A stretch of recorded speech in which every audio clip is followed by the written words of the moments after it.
बारिश में काली बहू और गोरी बहू का बंटवारा। आरती जो कि काली बहू थी और निधि गोरी बहू थी। निधि बहुत ही नकचड़ी किस्म की थी। वो हमेशा आरती से बिना बात की लड़ाई झगड़ा करती थी, तो वहीं आरती भी निधि को बराबरी से जवाब दिया करती थी, जिससे घर में हमेशा लड़ाई होती रहती थी। ऐसे ही एक दिन सास निधि से बोलती है, अरे निधि बहू, अभी तक खाना नहीं बना, बहुत जोर से भूख लग रही है, मुझे खाना दे दे। मेरी प्यारी सासू माँ, खाना मैंने नहीं बनाया है। अगर आपको ज्यादा ही भूख लग रही है तो आप आरती से बोल दो, वे आपको खाना दे देगी। जब तुझे पता है कि घर में तुम ही दोनों हो तो आपस में काम बांट कर नहीं कर सकती। अब ये फिर क्या हो रहा है कि खाना आरती देगी? घर में खाना बनाना और खाना खिलाने का काम तो तेरा है, तो खाना भी तुझे ही बनाना पड़ेगा ना। अरे आपको खाना खाने का तो हमेशा याद रहता है कि भूख लगी है, खाना दो। आपको ये नहीं दिखाई देता कि इस घर में हमेशा आए दिन सिर्फ और सिर्फ एक ही चीज को लेकर कलेश होता रहता है, वह है बंटवारा। उस चीज के ऊपर क्यों नहीं ध्यान जाता आपका? क्योंकि मैं नहीं चाहती कि मेरे घर में बंटवारा हो, और मेरे जीते जी तो मैं इस घर का बंटवारा कभी नहीं होने दूंगी। हाँ हाँ, तो ठीक है ना, अब बंटवारा नहीं करना चाहती तो मैं आपके हिसाब से घर में नहीं रहना चाहती। अगर इतना ही भूख लग रहा है तो अपनी आरती बहू से कह के करवा लो ना। सास थोड़ी देर बाद आरती के पास जाती है और आरती से कहती है, आरती बहू देख, घर में आज खाना नहीं बना है क्योंकि मेरी बहू ने खाना नहीं बनाया है। उसका फिर से वही पुराना ड्रामा, बंटवारा करने का। एक काम कर, तू ही जाकर खाना बना दे। देखिए माँ जी, आप बार बार ना मुझे ही हर काम को करने के लिए कहती है, जबकि काम का बंटवारा हो चुका है, तो मैं क्यों उसका काम करूं? ऐसे तो उसे बार बार बढ़ावा मिलता रहेगा, क्योंकि करने के लिए तो मैं ही हूँ। जब भी उसका मन नहीं होता या फिर वो लड़ाई करके बैठ जाती है तो आप हमेशा उसका काम मुझसे करवाती हो। ऐसा कब तक चलता रहेगा माँ जी? बहू, वो तो ना समझ है, कम से कम तू तो ऐसी बातें मत कर। घर परिवार को जोड़कर चलना चाहिए। इतनी छोटी मोटी बातों में कुछ नहीं रखा कि खाना तू बनाए या खाना वो बनाए, क्या फर्क पड़ता है? और वैसे भी हम एक ही परिवार का हिस्सा है, खाना भी क्या बांट कर बनाएंगे? कम से कम खाने का बंटवारा तो मत करो। माफ कीजिए माँ जी, लेकिन हमेशा जिस काम के लिए आपने मुझे कहा है मैंने किया है, लेकिन अब नहीं। एक लिमिट होती है किसी भी चीज की। मैं आपकी बहुत इज्जत करती हूँ, इसलिए मैं आपका हर काम करती हूँ, लेकिन इस बार हद हो गई है। आए दिन निधि अपनी ऐसी हरकतों की वजह से मुझे ही टारगेट करती रहती है। अगर उसे नहीं रहना है तो मत रहे। आपको वे बंटवारा करने के लिए कह रही है तो बंटवारा कर दो ना उसके हिसाब से। तू बता ना बहू, आखिर मैं कैसे बंटवारा कर दूं इस घर का? कैसे अपने बच्चों को 2 हिस्सों में बांट दूं? मैं जानती हूँ माँ जी कि आप नहीं चाहती हो इस घर का बंटवारा, लेकिन कभी कभी जब इंसान को सामने वाले की बात समझ नहीं आ रही है तो उसकी हाँ में हाँ मिलाकर उसकी गलती महसूस कराना बहुत जरूरी है। आप समझ नहीं रही हो मैं क्या कहना चाहती हूँ। मैं ये कहना चाह रही हूँ कि बंटवारा भी हो जाए और बाद में निधि को अपनी गलती का भी एहसास हो जाएगा। ठीक है बहू, देखते हैं। बेचारी सास खुद रसोई में जाकर खाना बनाना शुरू कर देती है। ऐसे ही 2 दिन बाद सास ठान लेती है कि अब वह अपने घर का बंटवारा करके ही रहेगी। ऐसे ही एक दिन सास निधि और आरती और उनके पति के सामने हिसाब से आरती और निधि को घर का हिस्सा दे रही थी। तभी निधि सास से बोलती है, माँ जी, आपको क्या लगता है कि मुझे चीजें समझ में नहीं आती? आपने जो हिस्सा आरती को दिया है वह हिस्सा मुझे चाहिए, क्योंकि वह मेरी फेवरेट जगह है, तो इसके लिए मैं किसी से कोई समझौता नहीं करना चाहती। निधि, तुझे ही सबसे ज्यादा दिक्कत और परेशानी है इस घर में। अब तू ही बता दे तुझे कौन सा हिस्सा चाहिए, मैं उसे सबसे बंटवारा कर देती हूँ, क्योंकि इतना तो मुझे मालूम है कि आरती बहू को कोई दिक्कत नहीं होगी। सास निधि के हिसाब से घर का बंटवारा कर देती है और दोनों बहू को बराबरी का हिस्सा दे देती है। ऐसे ही समय बीतता है। अब धीरे धीरे मॉनसून का दिन शुरू हो जाता है। ऐसे ही एक दिन अचानक से जोर की बारिश शुरू हो जाती है। बारिश बहुत ज्यादा तेज थी, जिस वजह से निधि के हिस्से में बारिश का पानी आने लगता है।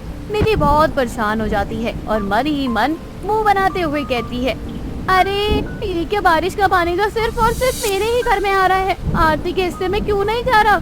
हे भगवान, आप ही ना मेरे साथ भेदभाव करते हो जैसे कि मेरी सास करती है। अब समझ में नहीं आ रहा कि क्या करूं। ये बारिश का पानी तो रुकने का नाम ही नहीं ले रहा, धीरे धीरे पूरे घर में पानी भर जाएगा। जब आरती और उसकी सास की नजर निधि के हिस्से में जाती है तो वह देखती है कि बारिश का पानी निधि के घर आ रहा है। वह दोनों निधि से कहती है, देख निधि, बारिश का सारा पानी तेरे घर आ चुका है। एक काम कर, तू मेरे हिस्से में आ जा। हम दोनों कुछ दिनों के लिए इसी तरह रह लेंगे, जब तक बारिश नहीं बंद हो जाती तब तक इसी तरह से मैनेज कर लेते हैं। हाँ निधि बहू, एक काम कर, तू मेरे पास ही आ जा। आप दोनों मेरे जले पर नमक छिड़कने आई हो ना, या फिर ये देखकर मजे लेने आई हो कि मेरे घर में पानी घुस गया है और आप दोनों के घर में कोई दिक्कत नहीं हुई है? तो भगवान के लिए मजे लेना और मेरे जले पर नमक डालना बंद करो। ये मेरा घर है, मेरा हिस्सा है, तो अब मैं जैसे भी यहाँ रहूँ वह मेरी दिक्कत है। आप दोनों को मेरी चिंता करने की कोई जरूरत नहीं है। देख, हर वक्त बचपना अच्छा नहीं लगता। हम दोनों तेरी दुश्मन नहीं है। बंटवारा करने का फैसला भी तेरा था और तुझे कौन सा हिस्सा चाहिए था वो भी फैसला तेरा था। फिर अपने ही फैसले पर तुझे पछतावा क्यों हो रहा है? मैंने तो कुछ बोला नहीं कि मुझे कोई पछतावा है, या फिर मैं आप लोगों को बुलाने आ गई और आप लोगों से भीख मांगने लगी कि मुझे अपने घर पे रख लो। निधि अपनी सास और जेठानी दोनों को वहाँ से भगा देती है। ऐसे ही कुछ दिन तक लगातार जोर से बारिश होने लगती है। निधि के कमरे में पानी घुस जाता है, जिस वजह से कमरे में बहुत मच्छर लग रहे थे। अब इस तरह से निधि और उसके पति दोनों को बहुत दिक्कत परेशानी हो रही थी। दोनों को अपनी रात जाग कर गुजारनी पड़ रही थी, जिस वजह से निधि को बहुत ज्यादा दिक्कत हो रही थी। इतना सब होने के बाद में उसको पछतावा हो रहा था। वह अपनी माँ जी और जेठानी दोनों से माफी मांगने लगती है। देख, तुझे अपनी गलती का एहसास हो गया है, वह मेरे लिए बहुत है। तुझसे कोई माफी नहीं चाहिए मुझे। बस इतना चाहती हूँ कि तुम दोनों मेरी बेटियाँ हो और मेरे साथ मिलजुल कर रहा करो। लड़ाई झगड़े में कुछ नहीं रखा। प्यार दोगी और प्यार बांटो तो तुम्हें बदले में भी प्यार मिलेगा और मान सम्मान मिलेगा, क्योंकि अक्सर लोग इंसान जिस बीज का पौधा लगाता है उसे वही मिलता है। निधि को अपनी गलती का एहसास हो जाता है और अब पूरा परिवार एक साथ रहता है। निधि और आरती दोनों के पति मिलकर घर की मरम्मत करवाते हैं, जिससे बारिश के दिनों में कोई दिक्कत ना हो। ज्योति सुबह सुबह शर्मा निवास जाती है उसके प्रेस किए हुए कपड़े देने। वो 2 बार डोरबेल बजाती है। थोड़ी देर में उस घर की मालकिन आती है और कहती है, अरे सुबह सुबह टपक गई तू। नींद खराब करना जरूरी था क्या? सुबह के 7 बज रहे हैं और तू है कि सुबह सुबह दरवाजा बजाने लग गई हमारा। मालकिन, कल आपने ही तो कहा था कि सुबह 7 बजे तक प्रेस किए हुए कपड़े दे जाना, इसलिए आज मैं जल्दी आई हूँ, वरना मैं 8 बजे तक आती हूँ। अच्छा ठीक है, चल अब कपड़े गिनवा। टोटल 10 कपड़े थे, देखो जरा कैसे प्रेस किए हैं इन्होंने। इतना बोलकर मालकिन ज्योति के किए हुए प्रेस वाले कपड़े चेक करने लगती है। कुछ ऐसे कपड़े थे जो मालकिन को बिल्कुल भी पसंद नहीं आए और वे गुस्से में ज्योति से बोलती है, अरे ये क्या, कपड़े प्रेस करना भूल गई है क्या? इसमें थोड़ी थोड़ी सिलवटें आ रही हैं। कम से कम काम तो अच्छा किया कर ताकि इंसान का मन खुश हो जाए। मालकिन, ये जो कपड़ा है ना ऐसा ही है, इस वजह से इसमें ये सिलवटें रहेंगी और बाकी कपड़े आप देख लो, उसमें कोई भी दिक्कत नहीं है। सारे कपड़ों को मैंने अच्छे से प्रेस किया है। हाँ, तो तूने अपने अकॉर्डिंग कपड़ों को अच्छे से प्रेस किया है। कपड़े अच्छे प्रेस हो या ना हो ये तो हमें डिसाइड करना है ना। रुक जा, तेरे पैसे लेकर आती हूँ। सुबह सुबह मूड खराब कर दिया तूने। मालकिन अंदर से पैसे लाती है और ज्योति को दे देती है। ज्योति पैसों को गिनती है जो कि थोड़े कम थे। इसके बाद ज्योति मालकिन से बोलती है, अरे मालकिन ये क्या, इसमें तो 500 रुपए कम है। अरे तो सुबह सुबह हमारा मूड खराब किया है तूने, ऊपर से काम भी अच्छा नहीं किया है। पैसे तो काटूंगी ना। मैम साहब, मुझे अपने बच्चों की फीस जमा करनी है और वैसे ही मेरे पास पैसे नहीं है और आपने उन पैसों से भी 500 रुपए काट लिए हैं। अरे तो बच्चे हमारे भरोसे पैदा किया था क्या तूने? अब तू बच्चों की फीस कहाँ से देगी, क्या करेगी? वह तेरी परेशानी है, मेरी नहीं। मालकिन, भगवान के लिए मुझ गरीब के साथ ऐसा मत करो। मुझे पूरे पैसे दे दो। मैं रात भर जाग कर मैं आपके कपड़े प्रेस करती हूँ, उसके बाद दिन भर मेहनत मजदूरी करती हूँ, तब जाकर मेरे घर में मेरे बच्चों का पेट पलता है। आप तो जानते हैं ना, मैं विधवा हूँ, मेरे आगे पीछे कोई नहीं है सिवाय मेरे बच्चों के। ज्यादा दिमाग खराब करेगी ना तो ये भी पैसे छीन लूंगी। चुपचाप चली जाए यहाँ से। बेचारी ज्योति रोते हुए वहाँ से चली जाती है। दरअसल ज्योति विधवा है। शादी के कुछ साल बाद ही ज्योति का पति उसे छोड़कर इस दुनिया से चला गया था। उसके ससुराल में पति के अलावा उसकी बूढ़ी सास रहा करती है। उसका पति कपड़े प्रेस करने का काम किया करता था। पति के जाने के बाद अब यह काम ज्योति किया करती है। ज्योति की 15 साल की बेटी है जिसका नाम जिज्ञासा है। ज्योति अपनी बेटी को लेकर बड़े बड़े सपने देखती है। वे चाहती है कि उसकी बेटी एक अच्छे स्कूल में पढ़े और उसका नाम रोशन करे। माँ, आज स्कूल में फीस भरना है। स्कूल टीचर मुझे 2 हफ्तों से वार्निंग दे रही है। अगर फीस जमा नहीं हुई तो वो मुझे स्कूल से निकाल देगी।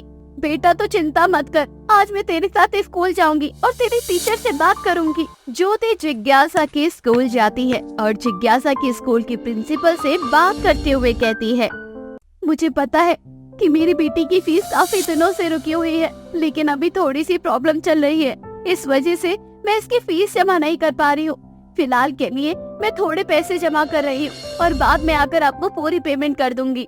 देखिए ज्योति जी, स्कूल में जिज्ञासा के अलावा और भी बच्चे हैं। उनके पेरेंट्स टाइम पर फीस जमा कर देते हैं और आपका हमेशा का हो गया है कि आप 2 महीने के बाद फीस जमा करती हैं या फिर आपको 2-3 महीने का फीस पेंडिंग रहता है।